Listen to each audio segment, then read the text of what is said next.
시편 46편 1절에서 11절 말씀.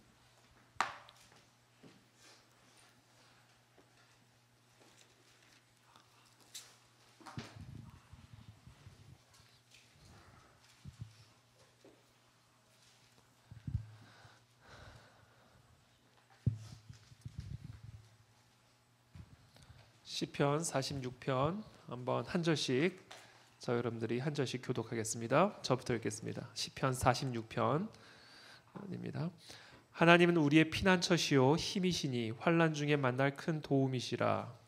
그러므로 땅이 변하든지 산이 흔들려 바다 가운데 빠지든지 바닷물이 솟아나고 뛰놀든지 그것이 넘침으로 산이 흔들릴지라도 우리는 두려워하지 아니하리로다. 한 시내가 있어 나뉘어 흘러 하나님의 성 곧 지존하신 이의 성소를 기쁘게 하도다. 하나님이 그 성 중에 계심에 성이 흔들리지 아니할 것이라. 새벽에 하나님이 도우시리로다. 문 나라가 떠들며 왕국이 흔들렸더니 그가 소리를 내심에 땅이 녹았도다. 만군의 여호와께서 우리와 함께 하시니 야곱의 하나님은 우리의 피난처시로다. 와서 여호와의 행적을 볼지어다. 그가 땅을 황무지로 만드셨도다. 그가 땅 끝까지 전쟁을 쉬게 하시며 활을 꺾고 창을 끊으며 수레를 불사르시는도다. 이르시기를 너희는 가만히 있어 내가 하나님 됨을 알지어다. 내가 문 나라 중에서 높임을 받으리라. 내가 세계 중에서 높임을 받으리라 하시도다. 함께 읽습니다. 만군의 여호와께서 우리와 함께 하시니 야곱의 하나님은 우리의 피난처시로다. 아멘. 저는 제가 성경 뭐 한 권 한 권이 다 너무 좋죠. 너무 좋고 너무 사랑하는데 요새 나이 때마다 이렇게 딱 이렇게 꽂히는 성경이 좀 조금씩 다른 것 같아요. 예전에는 제가 20대 때는 창세기가 그렇게 좋았어요. 20대 때는. 근데 지금 이제 40대잖아요. 제가 안 믿기시죠? 시편이 그렇게 좋아요. 저는 원래 시를 썩 좋아하는 스타일은 아니었는데 시편이 너무 좋습니다. 시편이. 그래서 시편을 묵상할 때마다 얼마나 그 은혜가 되는지 모르는데 오늘 우리가 함께 나눌 말씀도 시편 46편입니다. 오늘 제목은 내가 하나님 됨을 알지어다라는 제목입니다. 내가 하나님 됨을 알지어다. 여러분 오늘 함께 읽은 우리 46편에서 제일 중요한 핵심 본문이 10절입니다. 이르시기를 너희는 가만히 있어 내가 하나님 됨을 알지어다. 이게 오늘 핵심 본문입니다. 너희는 가만히 있어 내가 하나님 됨을 알지어다. 여러분 무슨 일을 하는 게 중요한 게 아닙니다. 무슨 일을 하든지 여러분들에게 지금 앞에 놓여진 문제가 어떤 문제든지 어떤 뭔가를 하는 게 중요한 게 아니에요. 가장 먼저 우리가 해야 할 일은 가만히 있어 하나님이 하나님 됨을 아는 일에서부터 시작이 돼야 됩니다. 우리가 하는 모든 일은 바로 여기서부터 시작이 돼야 돼요. 그러니까 하나님이 하나님 되심, 하나님이 하나님 되심을 아는 것에서부터 모든 일이 시작이 돼야 됩니다. 그러니까 여러분 지금 여러분들이 어떤 상황과 어떤 위기와 어떤 문제가 있든지 허둥지둥 하실 게 아니라 그냥 가만히 바로 그 자리에서 하나님의 하나님 되심을 아는 일에 집중하셔야 됩니다. 저는 오늘 이 밤이 그런 밤이 되기를 축복합니다. 정말 다른 거 아무것도 할 필요 없어요. 오늘 이 밤에는 그냥 가만히 하나님의 하나님 되심을 아는 시간이 되면 좋겠어요. 여기서부터 모든 권능이 시작이 됩니다. 여기서부터 모든 기적이 시작이 됩니다. 내가 무슨 일을 한다고 해서 일이 되는 게 아니에요.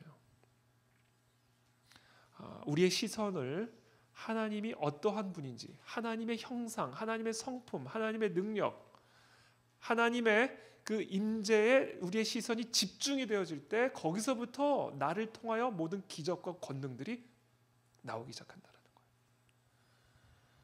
거예요. 그래서 저는 오늘 이 밤에 여기 함께 하시는 우리 모두에게 그와 같은 은혜가 일어나게 되기를 축복합니다.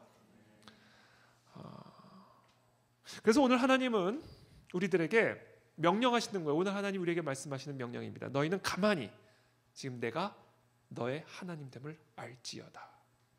하나님의 명령입니다. 하나님께서 이스라엘 백성들을 바로의 앞좌에서 구원해 내시죠. 출애굽을 하십니다.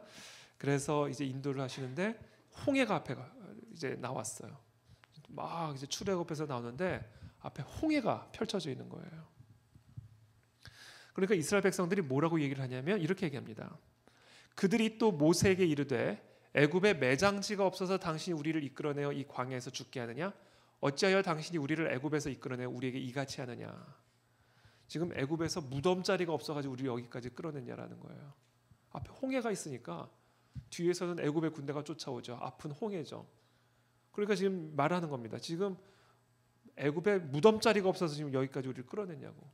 꼭 우리가 여기까지 나와서 죽어야 되냐고. 완전한 절망의 이야기죠. 그때 모세가 이렇게 얘기합니다. 백성들에게 너희는 두려워하지 말고 가만히 서서 여호와께서 오늘 너희를 위하여 행하시는 구원을 보라. 보라. 너희가 오늘 본 애굽 사람을 영원히 다시 보지 아니하리라. 여호와께서 너희를 위하여 싸우시리니 너희는 가만히 있을지어다. 이게 무슨 얘기예요? 가만히 서서 하나님이 행하실 일을 보라. 하나님의 하나님 되심을 보라. 이렇게 명령합니다. 여러분, 우리의 신앙의 기본, 우리의 신앙생활의 가장 기본은 바로 하나님을 보는 거예요. 여기서부터 모든 능력이 나옵니다. 모든 권능은 이 하나님을 바라보는 우리의 시선을 통해서, 이 눈을 통해서 그 권능이 흘러들어와요. 우리의 시선은 언제나 하나님을 향해 있어야 됩니다. 하나님을 향해 우리의 시선은, 영적인 시선이 언제나 하나님의 하나님 되심에 집중이 되어 있어야 된다는 거예요. 제가 이제 내년이 되잖아요. 새해가 되잖아요. 그러니까 제가 좀 자신감이 조금 없어졌어요. 새해를 또 어떻게 할 수 있을까? 어떻게 할 수 있을까? 올 한 해 지나간 걸 보면 기적 같은데 새해는 또 어떻게 할 수 있을까? 그러니까 제가 조금 약간 뭐랄까 정신적으로 약간 위축이 되고 두려운 마음도 들고 내년에 잘못하면 어떡하지? 이게 무게감이 느껴지는 거죠. 근데 그럴 수밖에 없는 게 우리가 처음에는 한 12명하고 시작을 했잖아요. 근데 이제는 뭐 100 몇십 명하고 다시 시작하는 거예요. 그러니까 사실은 훨씬 더 좋은 상황이잖아요. 근데 이상하게도 그만큼 더 부담이 되고 무게감이 느껴져요. 그래서 그러는 가운데 제가 뭐에 집중을 했냐면 하나님의 하나님 되심에 집중을 하기 시작했어요. 하나님의 권능, 하나님의 능력, 나를 바라보지 않고 하나님의 하나님 되심에 제가 집중을 하기 시작했어요. 그랬더니 상대적으로 제가 갖고 있었던 이런 어떤 무게감들이 상대적으로 가벼워지고 녹아지고 사라지는 것을 경험을 했어요. 그러니까 그런 거예요. 모든 게 상대적인 겁니다. 하나님이 우리의 삶 속에서 작게 보이잖아요. 하나님이 잘 흐릿하게 보이기 시작하면 그때는 문제가 커 보이기 시작합니다. 그러나 하나님이 선명하게 보이기 시작하면 문제가 작아 보이기 시작해요. 이게 다 상대적인 거예요. 여러분, 제가 좀 이따 얘기하려고 했지만 돋보기를 가지고 메뚜기를 보면 메뚜기가 커 보여요? 작게 보여요? 엄청 커 보이죠. 근데 오목 렌즈로 메뚜기를 보면 커 보여요? 작아 보여요? 작아 보이죠. 그러니까 어떤 렌즈를 끼느냐에 따라 메뚜기 사이즈 자체가 커졌다 작아졌다 하는 게 아니잖아요. 그렇죠? 메뚜기는 사이즈가 변함이 없잖아요. 근데 어떤 관점으로 어떤 렌즈로 보느냐에 따라 메뚜기가 커 보이기도 하고 작아 보이기도 한단 말이에요. 그와 동일한 거예요. 우리가 하나님의 실체에 접근하면 접근할수록 하나님은 커 보이기 시작하고 내가 그렇게 크게 느꼈던 문제는 작아 보이기 시작하는 겁니다. 반면에 하나님의 실체를 바라보는 눈이 어두워지면 어두워질수록 똑같은 사이즈의 문제가 갑자기 커 보이고 커져간다는 거죠. 이게 바로 하나님이 오늘 명령하신 메시지의 핵심이에요. 너희는 가만히 있어서 내가 하나님 됨을 알지어다. 너의 시선을 오직 여호와 하나님에게만 집중하여 그 하나님이 커 보일 때까지 가만히 있으라는 거예요. 지금 네가 그렇게 크게 느껴지는 그 문제가 아무것도 아닌 문제로 작게 보일 때까지, 상대적으로 작아 보일 때까지, 홍해가 시냇가처럼 그냥 발로 그냥 밟고 지나가면 될 것처럼 보일 만큼 작아질 때까지 가만히 서서 하나님에게만 집중하라는 거예요. 이게 오늘 우리가 이 밤에 할 일입니다.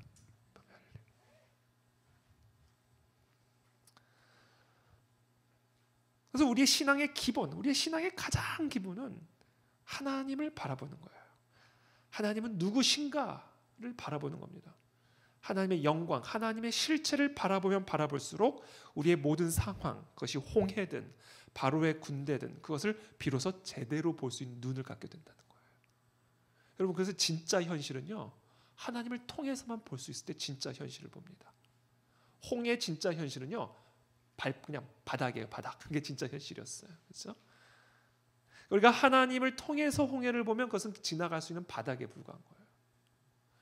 하나님을 통해서 여리고성을 보면 그것은 그냥 모래성에 불과한 거예요. 돌면 쓰러지는 모래성에 불과한 거예요. 그러니까 우리의 문제는 우리의 현실을 정말 제대로 보고자 한다면 하나님의 실체를 제대로 볼 때 우리의 삶의 현실을 비로소 제대로 볼 수 있다. 안 그러면 쏟게 되어 있다는 거예요. 쏟게 되어 있다. 여기에 싸움이 걸린 겁니다. 여기에서. 자, 하나님의 하나님 됨을 안다는 것은요, 일단 기본적으로 뭐를 의미하냐면 하나님이 돼보는 거예요. 우리가 하나님의 하나님 됨을 안다라는 것은, 그러니까 너는 가만히 있어서 하나님의 하나님 됨을 알라라는 말씀은요, 가장 우리가 쉽게 생각을 한다면 내가 하나님이 한번 돼보는 거예요. 그래서 하나님의 입장이 돼보는 거예요. 그래서 하나님의 관점으로 바라보는 거예요. 그때 우리는 비로소 내가 하나님의 하나님 됨을 알 수 있는 거죠. 역지사지라고 그러죠. 역지사지. 그 사람의 입장에서 나를 보는 거. 그 사람의 입장에서 상황을 볼 때 이해가 되는 거죠. 그런 거예요. 우리가 하나님의 하나님 됨을 알기 위해서는 한번 우리가 하나님처럼 되어볼 필요가 있어요. 하나님의 입장에 서볼 필요가 있어요. 그래서 하나님의 관점으로 지금 나를 바라볼 필요가 있고 우리의 땅을 바라볼 필요가 있고 우리의 문제를 바라볼 필요가 있습니다.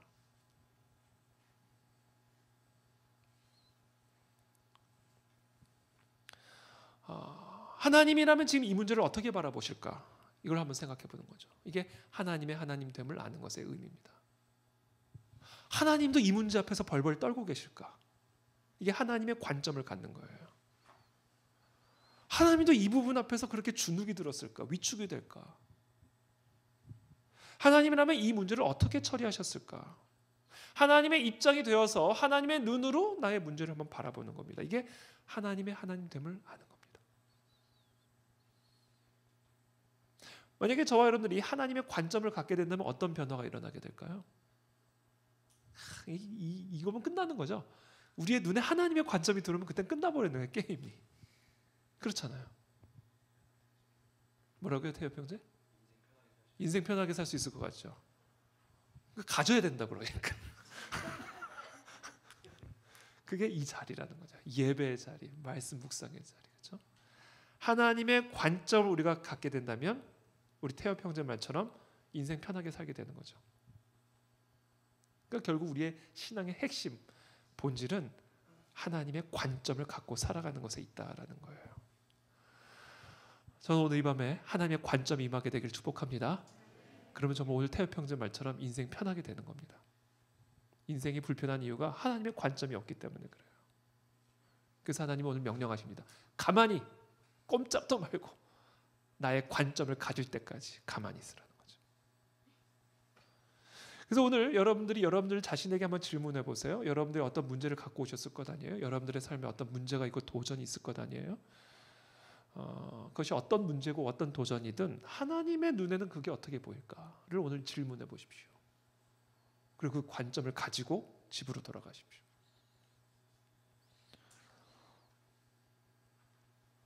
하나님의 관점을 우리가 갖기 위해서는 하나님이 지금 어디에 계신지부터 알아야 돼요. 그래야 우리가 소위 뷰 포인트라고 그러잖아요. 위치에 따라 바라보는 관점이 다르잖아요. 지금 제가 여러분을 바라보는 관점과 여러분이 저를 바라보는 관점이 다르잖아요. 그러니까 하나님의 관점을 가지려면 가장 먼저 우리가 알아야 될 게 하나님은 지금 어디에 계신가를 알아봐야 돼요. 그래서 하나님은 어디서 어떻게 보는지, 우리가 하나님의 관점을 갖기 위해서는 하나님이 어디 계신가를 알아야 됩니다. 하나님은 어디 계시죠?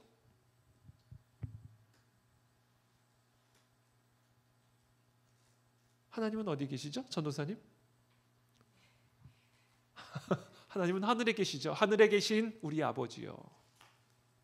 기도의 첫머리로 나오잖아요.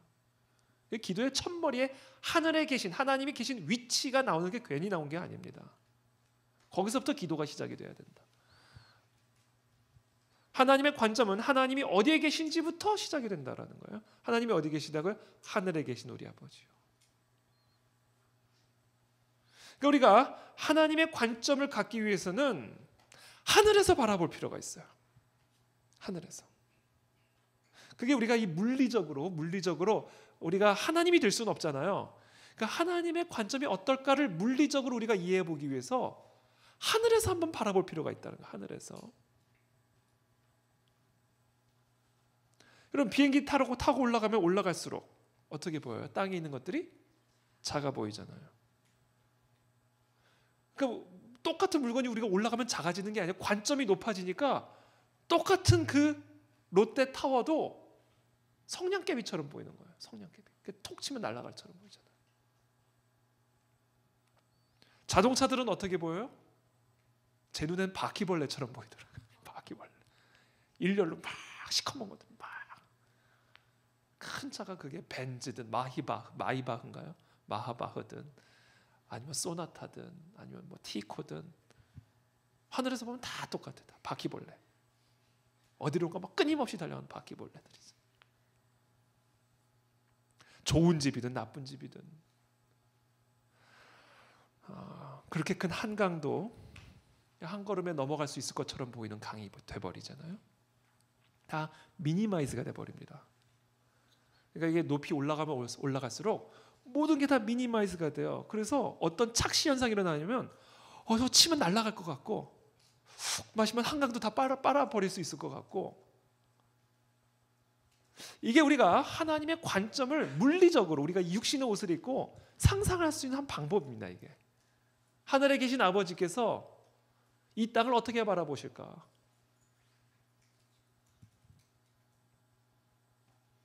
그러니까 우리가 하나님이 될 수는 없지만 우리가 하늘에 계신 아버지의 관점을 우리가 한번 상상해 보기 위해서는 우리가 여러분 비행기를 탔을 때 경험하면 떠올려 보시면 돼요. 모든 게 다 미니마이즈가 되죠.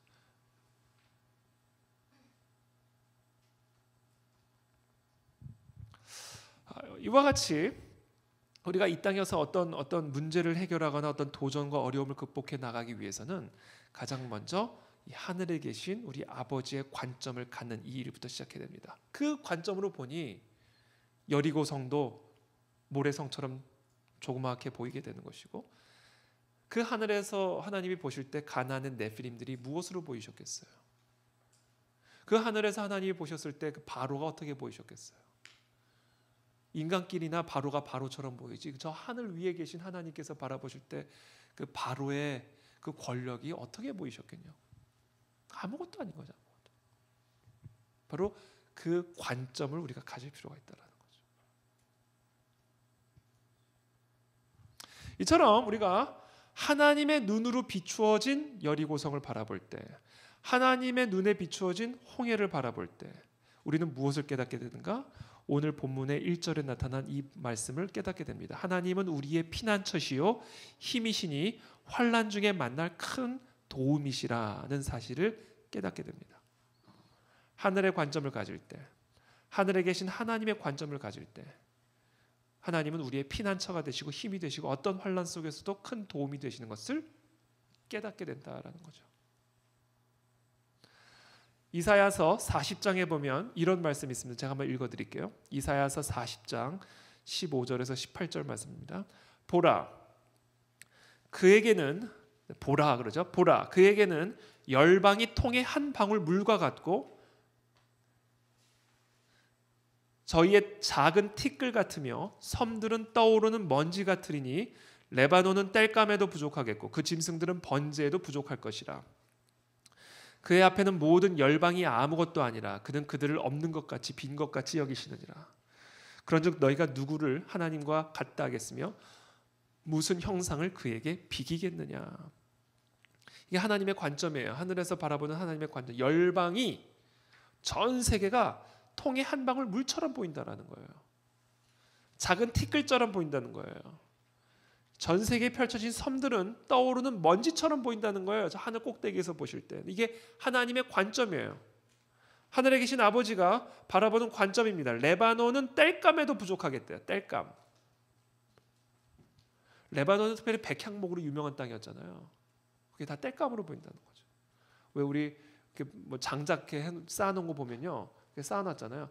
하나님이 레바논의 그 무수한 백향목들이 저 아마존의 무수한 저 나무들이 그렇게 쌓아놓은 땔감처럼 보인다는 거잖아요. 그의 앞에는 모든 열방이 아무것도 아니라. 이게 하나님의 관점이에요. 바로 이와 같은 하나님의 관점을 우리가 갖게 될 때 우리가 무엇을 깨닫게 되는가? 하나님 우리의 피난처가 되시고 힘이 되시고 환난 중에 만날 큰 도움이 되신다는 것을 깨닫게 됩니다. 그러면서 2절에 이렇게 고백을 합니다. 그러므로 땅이 변하든지 산이 흔들려 바다 가운데 빠지든지 바닷물이 솟아나고 뛰놀든지 그것이 넘침으로 산이 흔들릴지라도 우리는 두려워하지 아니하리로다. 그러니까 이와 같이 하나님의 하나님 되심을 알게 될 때, 하나님의 관점을 소유하게 될 때 우리는 비로소 땅이 변하든지 산이 흔들려 바다 가운데 빠지든지 바닷물이 솟아나고 뛰놀든지 그것이 넘침으로 산이 흔들릴지라도 우리는 두려워하지 않을 수 있는 담대함을 갖게 된다는 거예요. 언제? 이 하나님의 관점을 우리가 갖게 될 때.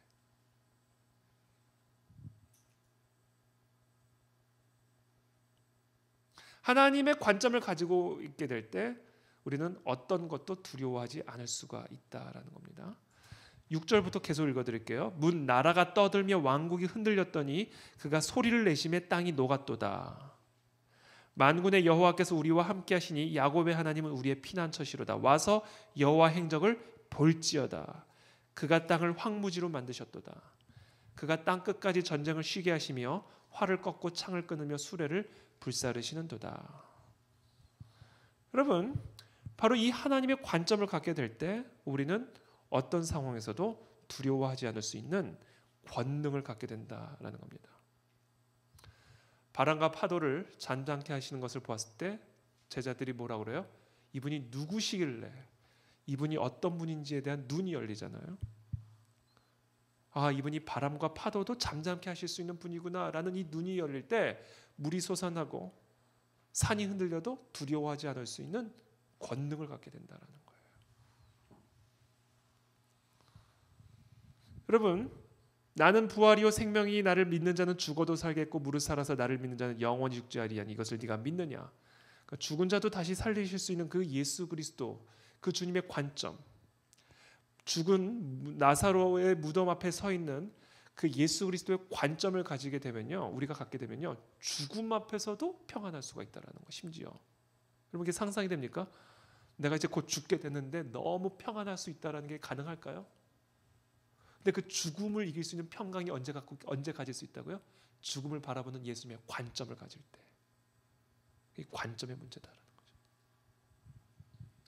그러니까 이 관점을 구해야 되는 거예요. 오늘 우리가 이 밤에 이 관점, 이 눈을, 이 하나님의 하나님 되심을 아는 이 하나님의 관점을 우리가 갖는 것이 오늘 이 밤에 핵심 기도의 제목이 되어야 된다라는 겁니다. 그래서 저는 오늘 어떻게 하면 우리가 이 하나님의 관점을 가질 수 있을까? 어떻게 하면 우리가 하나님의 하나님됨을 알 수 있을까? 하나님의 그 권능, 하나님의 능력, 하나님의 그 영광을 우리가 어떻게 이해할 수 있을까? 어떻게 그와 같은 관점으로 나의 문제를 바라볼 수 있고 우리의 삶을 이해할 수 있을까? 그 세 가지 비결을 오늘 여러분들에게 말씀을 드리고자 합니다. 첫 번째, 어떻게 하면 우리가 하나님의 관점을 가질 수 있을까? 어떻게 하면 하나님의 영광을 제대로 볼 수 있는 눈이 열릴 수 있을까? 바로 하나님의 말씀을 통해서 우리는 하나님의 관점을 가질 수 있게 된다는 거예요. 그것 외에는 다른 방법이 없습니다. 너희는 가만히 있어 내가 하나님됨을 알지어다 라는 말씀은 무슨 말씀이에요? 하나님을 묵상하라는 말씀이에요. 하나님의 하나님됨을 알라라는 이야기는 하나님을 묵상해야 된다는 이야기예요. 하나님의 영광, 하나님의 권능, 하나님의 지혜, 하나님의 모습, 하나님의 사랑을 묵상해야 된다는 거예요. 그래야 하나님의 관점을 가질 수 있다는 거예요. 그래야 하나님의 하나님됨을 알 수 있다는 거예요.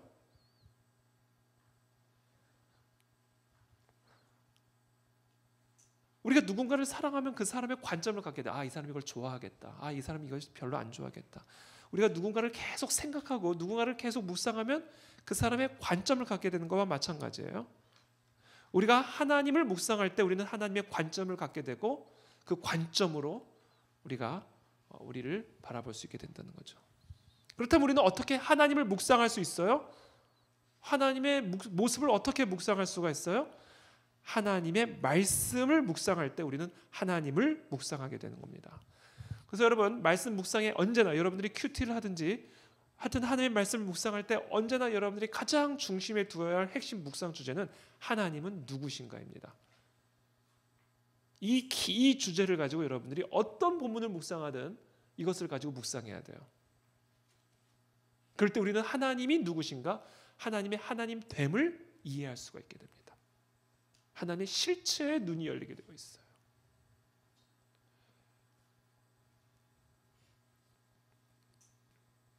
여러분들이 요사이 묵상하고 있는 하나님은 어떤 분이신가? 한번 잘 생각해 보세요. 어떤 말씀을 묵상하든 우리는 하나님은 누구신가에 초점을 맞춰서 묵상을 해야 됩니다. 하나님의 성품은 어떤 성품인가? 오늘 본문에 나타난 하나님은 어떠한 능력을 가지신 분이신가? 그 말씀을 내 생각에 깊이 스며들 때까지 묵상하고 또 묵상하고 묵상하는 거예요. 오늘 예를 들면 하나님은 어떤 분이라고 되어 있어요? 우리의 피난처시요 힘이시니 환난 중에 만날 큰 도움이라고 되어 있어요. 이것을 그냥 눈으로 읽고 끝낼 것이 아니라 이 하나님의 하나님 됨이 내 생각과 내 마음에 완전히 스며들어서 그 생각을 완전히 사로잡을 때까지 그 말씀을 깊이 묵상해야 됩니다. 완전히 스며들어서 그게 내 관점이 되어버릴 때까지, 내 관점이 되어버릴 때까지. 이게 우리가 하나님의 관점을 가지고 살아가는 삶의 원리예요. 그래서 여러분, 저와 여러분들의 삶에 이 묵상의 시간이 확보되지 않으면 절대로 우리는 하나님의 관점을 가지고 살아갈 수가 없습니다. 30분이든 제 생각에는 30분으로는 부족해요. 1시간, 2시간, 3시간 많은 말씀을 묵상할 필요도 없어요. 딱 이 일 한 절, 하나님은 우리의 피난처시요 힘이시니 환난 중에 만날 큰 도움이시라 라는 이 말씀이 지금 내 삶 속에서 어떻게 적용이 될지, 지금 나의 상황 속에서 어떻게 적용이 될지를 내 생각과 내 마음과 내 모든 내 전 인격에 완전히 스며들어서 이게 내 관점을 형성할 때까지 그 자리에 머물러 있어야 된다. 그게 가만히 있어 내가 하나님됨을 알지어다의 의미예요. 이 말씀이 내 관점이 형성될 때까지 그 말씀을 씹고 또 씹고 생각하고 또 생각하고 완전히 그게 내 관점이 형성될 때까지 가만히 있어야 된다는 거예요. 관점으로 일어설 때 그때 능력이 나타나는 거예요. 그래서 저도요 매일 새벽마다 딱 눈이 열리는 순간이 있어요. 두려움과 걱정과 근심과 스트레스로 나갔다가 어느 순간 확 눈이 열리는 순간이 있어요. 그때 일어섭니다. 그때 딱 성경책도 없고 바로 제 방으로 들어가서 그때 이제 설교 준비 시작하는 거죠. 그거를 맛봐야 돼요. 그거를 맛봐야 됩니다. 갑자기 눈이 확 열려요. 하나님이 확 보여요. 그러면서 나를 묶고 있던 모든 결박들이 확 사라져 버리는 거죠. 그래서 하나님이 가만히 하나님됨을 알 때까지 가만히 있으라. 오늘이 하나님은 누구신가 이 말씀이 내 관점으로 승화될 때까지 있어야 된다. 안 그러면 말씀 묵상이 헛게 돼버려. 헛게. 지식은 있는데 두려운 거예요. 하나님이 이런 분인 건 알겠는데 계속 짜증이 나고 불안한 거예요. 이게 왜? 하나님의 말씀이 내 관점으로까지 승화가 안 됐기 때문에 그래요. 하나님의 말씀이 내 관점으로 승화되는 것이 묵상의 과정이에요. 묵상의 과정. 그래서 이 묵상이 없는 삶은요 절대로 이 관점을 가질 수가 없습니다. 보면 알아요. 이 사람이 하나님의 관점을 갖고 사는지 안 사는지는 그 사람이 묵상을 하는 사람인지 아닌지 보면 압니다. 다른 거 없어요. 그것만 보면 알아요. 그래서 제가 사람을 잘 봐요. 그거 보면 아니까.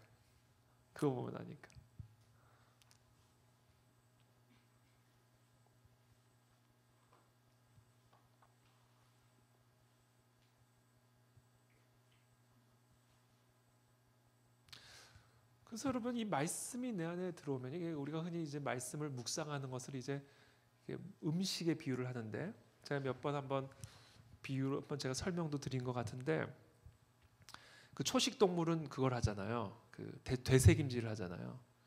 씻고 또 씹는단 말이에요. 삼켰다가 다시 토를 해가지고 또 씻고 삼켰다가 다시 개원해가지고 또 씻고 계속 씹는단 말이에요. 우리가 그것을 흔히 묵상의 비유를 하는데 우리가 밥이 아무리 맛있는 밥이 있어도 그것이 내 입에 들어가서 씹어서 들어가야 내 영양분이 돼서 나랑 하나가 되잖아요. 그게 내 피가 되고 살이 되는 거잖아요.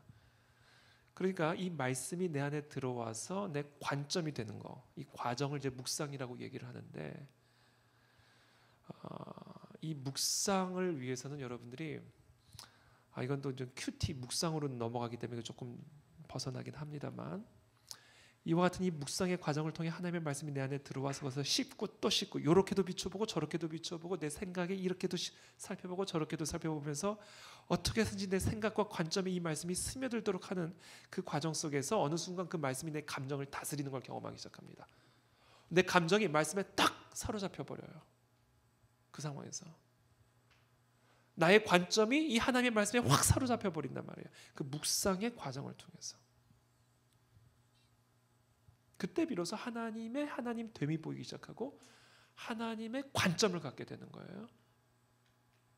그때 여러분이 나가잖아요. 그러면 여리고성도 모래성이 되는 거고, 홍해도 그냥 시냇가가 돼버리는 거죠. 이게 정말 권능의 삶입니다. 그때는 정말 너무 행복하죠. 혹시 그런 거 경험해 보신 분? 그렇죠? 또 이렇게 겸손하셔가지고 너무 겸손하시네요.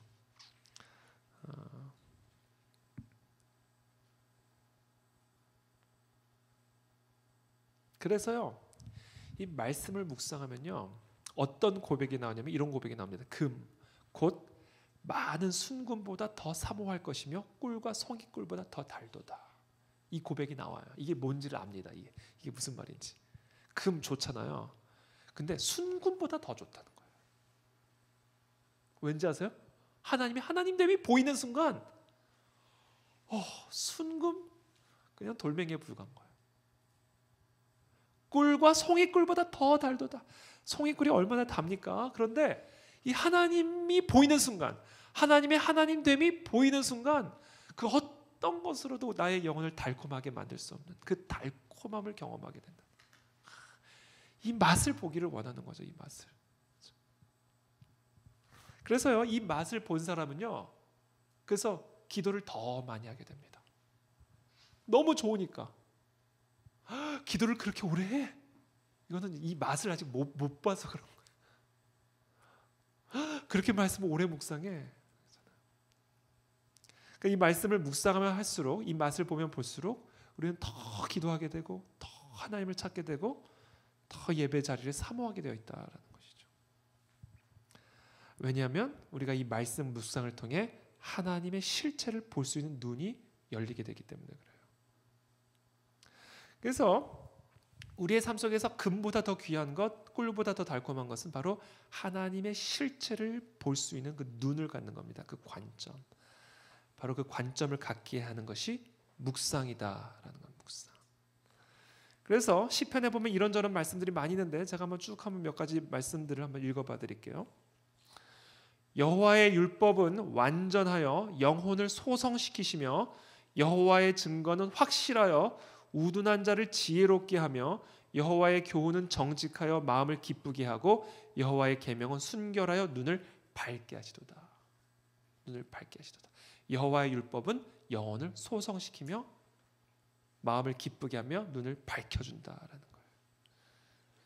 또 어떤 말씀이 있냐면 이런 말씀이 있어요. 나의 생명이 항상 위기에 있사오나 나는 주의 법을 잊지 아니하나이다. 여러분 생명이 위기에 있어 본 경험이 있으신 분들은 뭐 많지는 않겠지만 우리가 상상할 수 있죠. 생명이 위기에 처해 있는 그 상황이 얼마나 두려운 상황인지 이해할 수 있잖아요.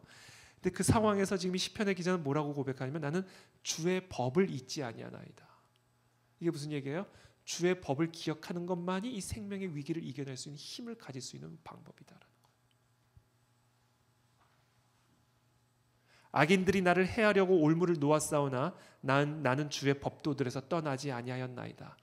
여러분 억울한 공격 받아본 적 있으세요?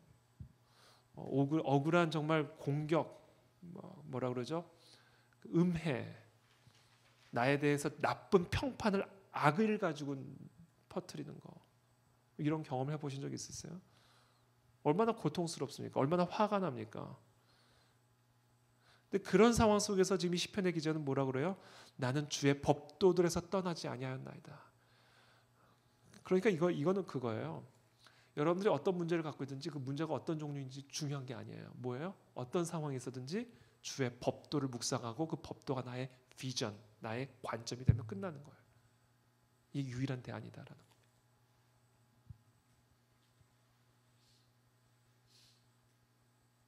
환난과 우환이 내게 미쳤으나 주의 계명은 나의 즐거움이니이다. 환난과 우환이 미쳤는데 즐거울 수가 있을까? 상상이 안 되잖아요. 근데 이 주의 말씀이 나의 관점을 형성하면 환난과 우환 속에서도 나는 즐거워할 수 있는 권능을 갖게 된다라는 거예요. 주의 법을 사랑하는 자에게는 큰 평안이 있으니 그들에게 장애물이 없으리이다.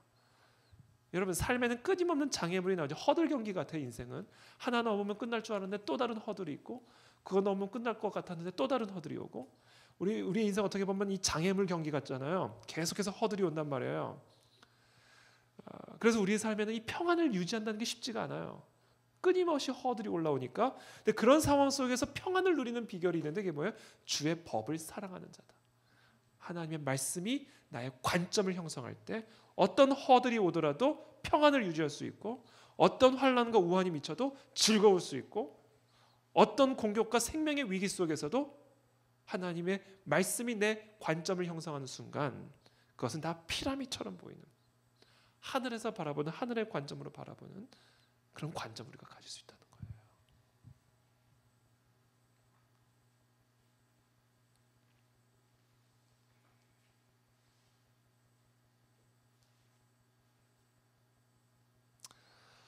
이게 우리 인생의 성패에 달린 문제 같아요. 아멘. 네. 그 관점을 갖게 되기를 축복합니다. 그 관점이 생길 때까지 가만히 있어라. 이게 하나님의 명령이에요. 그 관점이 없으면 무슨 일을 해도 소용이 없다는 거예요. 그래서 제가 저 골방에서 하루 종일 있는 이유가 그 관점 때문입니다. 관점. 그 눈이 없으면 제가 방에서 못 나오겠어요. 무서워서. 여러분, 이렇게 매주 설교한다는 게 이게 쉬운 일일까요? 안 쉬운 일일까요? 제가 어필하려고 그러는 게 아니라 절대로 쉬운 일이 아니에요. 이게 지식을 전달하는 게 아니잖아요. 지식을 전달하는 건 오히려 쉬워요. 그냥 쭉 지식 정보 정리해서 전달해. 그런 게 아니잖아요. 그러니까 두려워요, 사실은. 이 마이크를 잡는 게 두려워요. 그러니까 제가 저 방에서 쉽게 못 나오는 이유가 이 관점이 만들어지기 전에 못 나오겠는 거예요. 관점이 나오기 전에. 그게 우리 모두의 삶이 되어야 된다고요, 여러분. 여러분의 삶에 나가기 무서운 그런 것들이 있잖아요. 있죠. 저만 그런 게 아니잖아요. 저는 직업이 이거니까 이제 그런 거죠. 여러분들의 직업에 있어서 또 동일한 도전이 있고, 오늘 또 만나야 돼.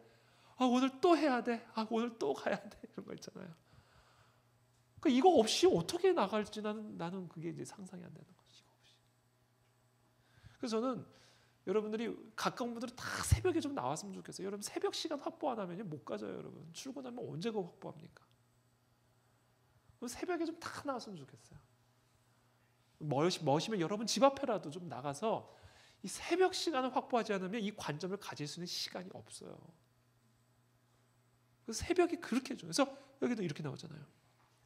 5절에 하나님이 그 성중에 계심에 성이 흔들리지 아니할 것이라 새벽에 하나님이 도우시리로다. 여러분 하나님이 새벽에만 도우시겠습니까? 뭐 밤에는 안 도우시겠어요? 낮에는 안 도우시겠냐고요. 근데 그걸 못 느낀다고요. 못 누린다고요. 언제? 새벽을 깨우지 않으면.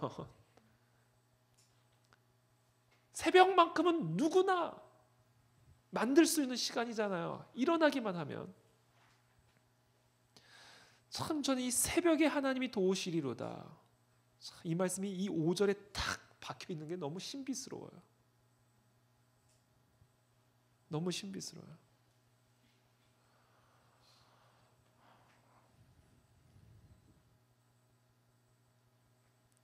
그래서 제가 이거를 이렇게 강조하는 이유가 우리가 함께 교회를 세워가야 되잖아요. 우리가 다 교회를 함께 세워가야 돼. 여기 이제 집사님, 권사님, 장로님 다 나오셔야 되잖아요.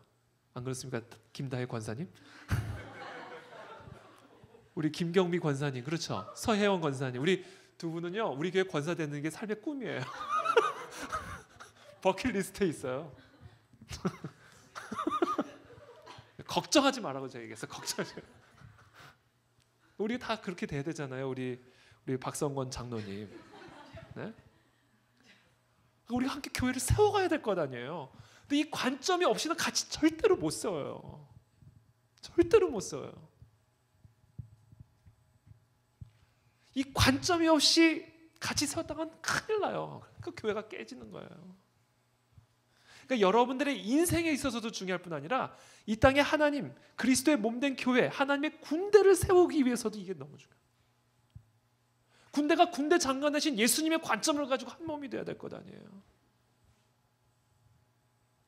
근데 군대 장관과는 완전히 다른 관점을 가지고 그분의 몸이 되겠다고 하면 그게 어떻게 몸이 되겠냐고요.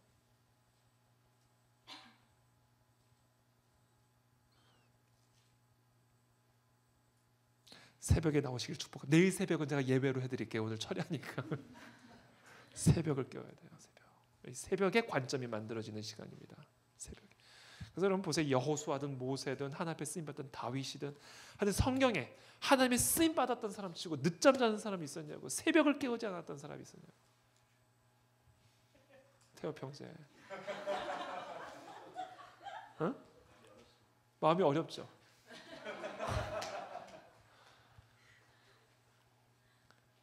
아니 보시라고요. 새벽을 깨우지 않고 하나님 앞에 쓰임 받았던 사람이 있었는가?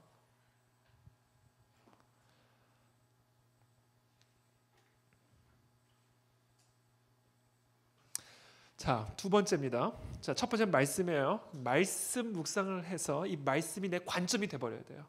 하나님은, 그래서 묵상은 하나님은 누구신가, 이게 초점이에요. 언제나 오늘 본문에 나타난 하나님은 누구신가, 이거예요. 말씀 묵상이. 그리고 그 하나님은 누구신가, 그 하나님의 하나님 되심이 내 관점을 형성할 때까지 그 자리에 머물러 있어야 된다. 이게 하나님의 관점을 갖는, 하나님의 하나님됨을 이해하는 첫 번째 방법이에요. 두 번째, 그 말씀이 내 관점이 되잖아요. 그럼 그 관점대로 순종할 때 하나님의 말씀은 더 선명하게 나타나기 시작합니다. 활자체가 생명체로 나타나기 시작해요. 언제? 내 생명으로 그 말씀을 활자체에 순종할 때. 나의 생명으로, 나의 삶으로, 나의 힘으로, 나의 순종으로 활자체에 힘을 불어넣을 때 그 말씀이 살아서 역사하는 것을 경험하게 되는 거죠. 순종 없는 말씀은 그래서 다 가짜예요. 그래서 순종 없는 말씀 묵상은 건 묵상이 아닌 거예요. 그 말씀이 정말 내 관점이 돼버렸다. 그러면 그 관점대로 움직이죠. 사람은 다 관점대로 움직이는 사람들 아니에요. 내가 이걸 옳다고 생각하니까 그 일을 행하는 거 아니에요. 내가 이것을 틀렸다고 생각하니까 이걸 안 하는 거 아니에요. 사람은 관점대로 움직이는 존재예요.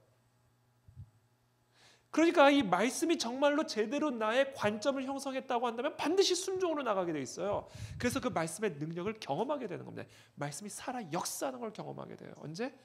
내가 말씀을 순종할 때.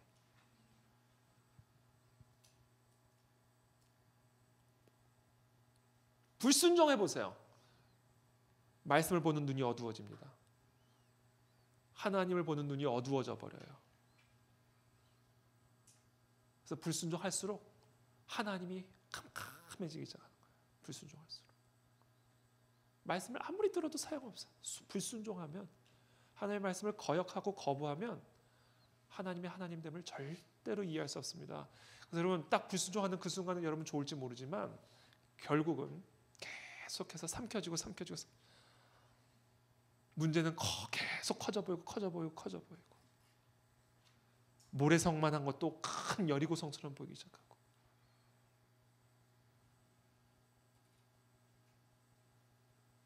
말씀은 언제 살아 역사하는가? 나의 살아있는 삶으로 그 말씀을 순종해낼 때, 살아낼 때 그 말씀이 살아 역사하는 걸 경험하게 됩니다.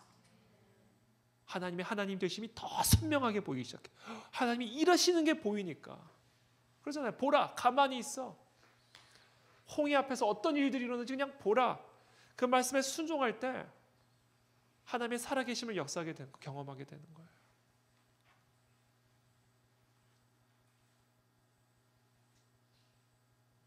창세기 보면요. 언제 이 창세기 보면 하나님이 아담과 하와에게 명령하시죠. 여호와 하나님이 그 사람에게 명하여 이르시되 말씀하신 겁니다. 동산 각종 나무의 열매는 네가 임의로 먹되 선악을 알게 하는 나무의 열매는 먹지 말라.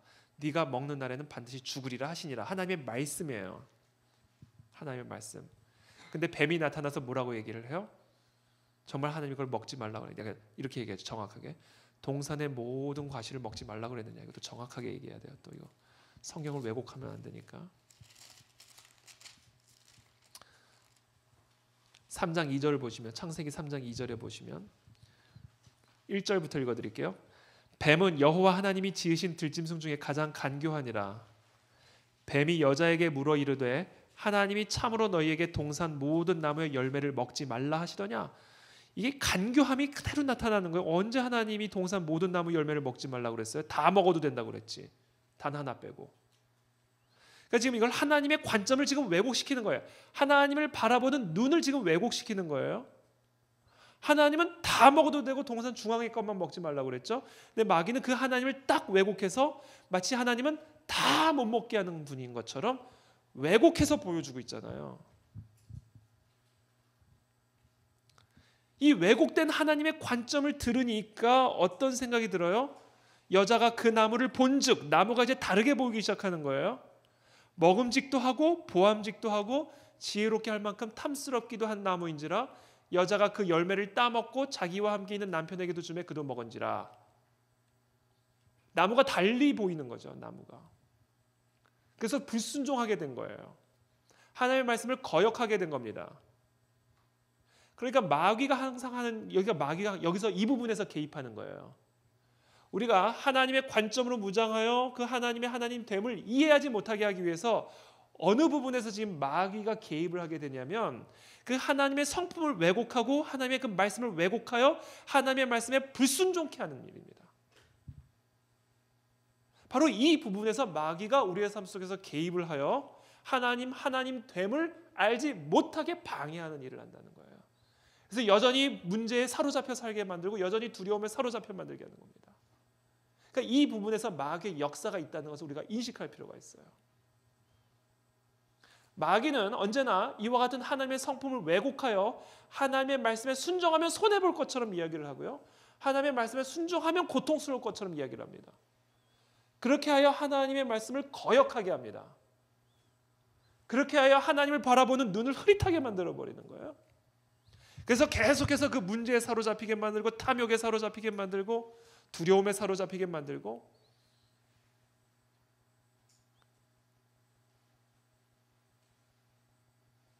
참 재미있는 표현이 여기서 이렇게 되어 있어요. 눈이 밝아져. 이에 눈이 밝아져 이렇게 되어 있어요. 눈이 밝아져. 7절에 보면 창세기 3장 7절에 보면 이에 그들의 눈이 밝아져 이렇게 표현이 되어 있어요. 눈이 밝아져. 이거 반어법입니다. 눈이 어두워진 거예요. 하나님을 바라보는 눈이 어두워지고 인간의 눈이 밝아진 거예요. 그렇게 해서 하나님의 하나님됨을 부정하게 만든 겁니다. 바로 이것이 죄죠. 이게 죄. 그러니까 죄라는 것은요 결국 관점의 타락이에요. 눈의 타락이에요. 이게 죄입니다. 그리고 그것의 결과로 사망의 상태에 이르게 된 겁니다. 사망에 사로잡힌 인생이 된 거예요. 왜? 하나님을 바라보는 관점이 왜곡이 되고 하나님을 바라보는 관점이 어두워져 버렸기 때문에 무엇으로 말미암아? 불순종으로 말미암아. 그래서 결국은 하나님을 바라보는 눈은 완전히 닫혀버리고 이제는 내가 하나님이 되어 나의 눈이 밝아져 버린 거예요. 그래서 사망의 상태에 빠져버리게 된 거예요. 그러니까 이 사망의 상태에서 구원을 받기 위해서는 이 사망의 저주, 이 사망의 결박으로부터 구원을 받기 위해서는 뭐가 돼야 돼요? 순종이 이루어져야 됩니다. 순종. 하나님의 말씀에 대한 순종이 회복이 될 때 하나님을 바라보는 관점이 다시 열리기 시작하고 하나님을 바라보는 관점이 다시 열리기 시작할 때 사망을 이길 수 있는 권능이 내 안에 주어진다.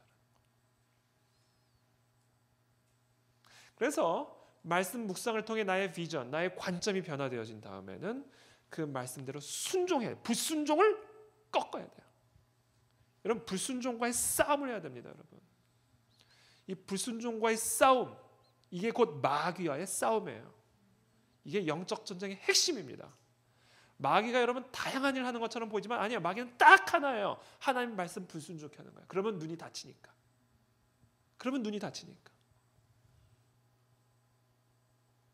여러분, 영적 전쟁을 다른 데서 찾지 마세요.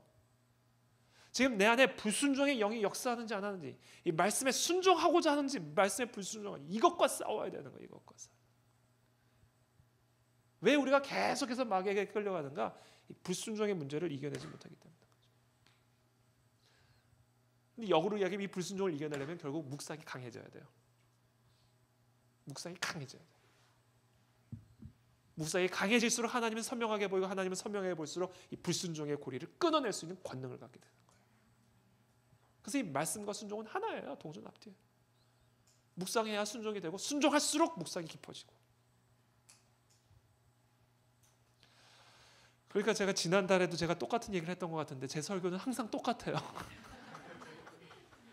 항상 똑같아요. 여기에 모든 게 다 있는 거죠.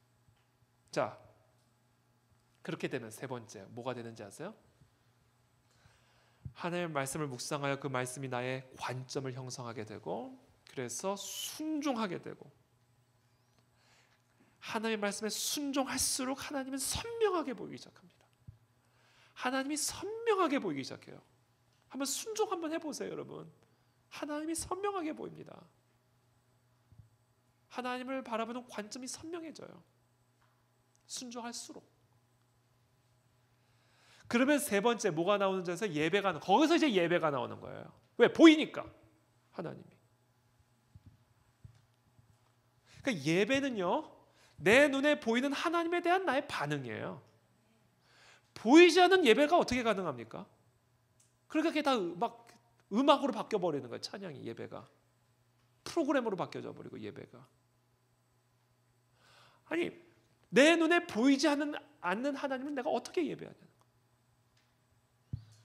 내 눈에 보이지 않는 하나님을 예배하는 그 예배가 무슨 힘이 있겠냐고. 그러니까 너는 가만히 있어 하나님 됨을 알지어다. 이게 지금 이 세 가지가 다 녹여져 있는 거예요. 가만히 앉아서 말씀이 네 관점이 될 때까지 묵상을 하는 거예요.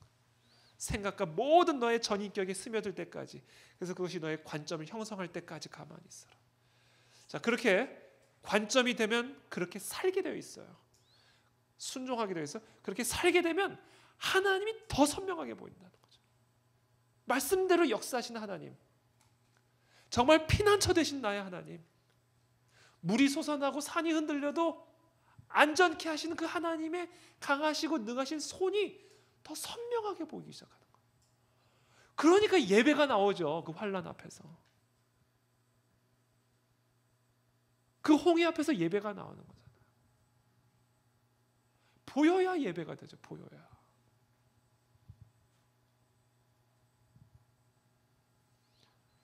그래서 결국은 예배가 승리한 삶의 비결이라는 얘기는요, 그냥 와서 노래 부르고 춤추고 뭐 프로그램 돌리고 해서 승리할 수 있다는 얘기가 절대로 아니에요. 그거는 아무것도 아니에요. 시끄럽다 그러잖아요. 하나님 시끄럽다 그거. 그냥 시끄러워서 못 듣겠다는 거예요. 지금 내한테 지금 그 소의 기름이 필요하겠냐는 거지, 하나님이. 그게 우리의 삶의 전쟁에서의 승리를 가져다 주는 거 아니에요. 위로부터 임하는 권능을 가져다 주는 게 아니에요. 하나님의 하나님 되심을 볼 때 나오는 그 예배가 마귀의 머리를 부수는 권능을 드러내는 거지. 거기에서 우리의 삶의 모든 여리고성을 밟고 지나갈 수 있는 권능이 임하는 거죠. 그러니까 말씀과 순종 없는 예배는 다 가짜다는 거야. 다 가짜야, 그거는. 그래서 우리의 예배에서 이 말씀 선포가 중요한 거예요.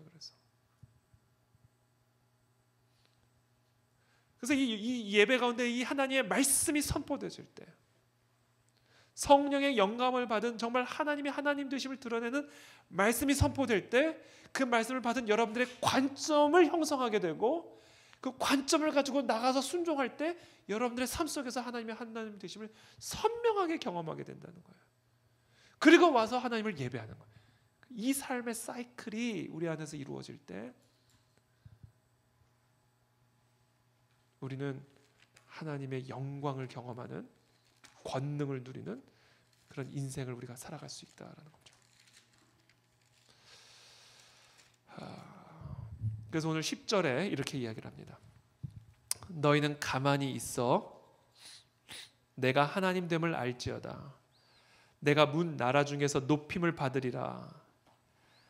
그러면서 이렇게 내가 세계 중에서 높임을 받으리라 하시도다. 찬양이죠. 예배죠. 하나님을 예배하는 겁니다. 오늘 이 시간 우리 함께 기도하며 나가기를 원합니다. 저는 오늘 이 밤에 이 하나님의 크심에 압도당하는 밤이 되기를 축복합니다. 우리가 이 예배 드리는 가운데, 또 기도 드리는 가운데, 말씀을 듣는 가운데, 오늘 우리가 함께 참으로 처리하면서 부르짖을 때 우리의 마음을 완전히 사로잡는 그 하나님의 임재 앞에 우리가 꺾이고 굴복당하는 그런 경험을 하게 되기를 축복합니다. 우리의 삶 속에 골리앗이 지금 너무 커 보이십니까?